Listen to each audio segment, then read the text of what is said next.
Hello guys, আসসালামু আলাইকুম। সবাই কেমন আছেন? আজ আমি হাতে বানানো সেমাই পিঠা বানাবো। 2 কাপ চালের গুঁড়া সিদ্ধ করে নিয়েছি। এরপর এটা ভালো করে মেখে চিকন লম্বা লম্বা লতার মতো করে কেটে নিব। এটা বানানোটা অনেক ঝামেলা।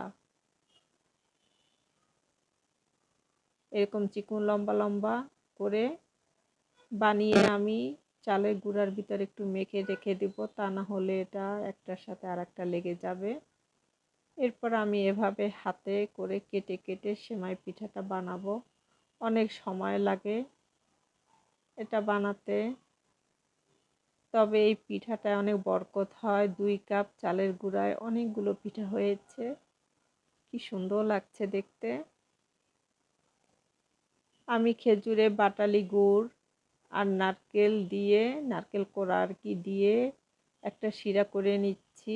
তবে এটার ভিতরে আমি দুধ দিব না, দুধটা আমি আলাদা করে জাল দিয়ে ঘন করে নিয়েছি। এখন এক এক করে আমি সব সেমাইগুলো আস্তে আস্তে এর ভিতর দিয়ে দিব। এটা আমি আলতো হাতে রান্না করব। এটা রান্না করার পরে এটা বেশ ঘন হয়ে যায়।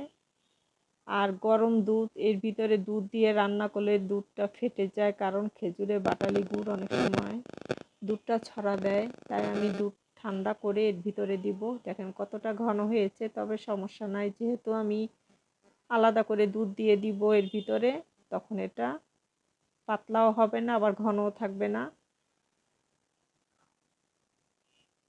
যে আমি দুধ দিয়েছি, তবে আর একটু দিলে মনে হয় ভালো হবে। আমি আরও একটু দিয়ে দেবো। আমি আলাদা করে রেখেছি জাল দিয়ে, কতটা লাগে তো বলা যায় না। ব্যাস, এখন পিঠাটা ঠান্ডা হবে, অতটা ঘনও হবে না আবার পাতলাও হবে না। যদি ভিডিওটা ভালো লাগে কমেন্ট করে জানাবেন।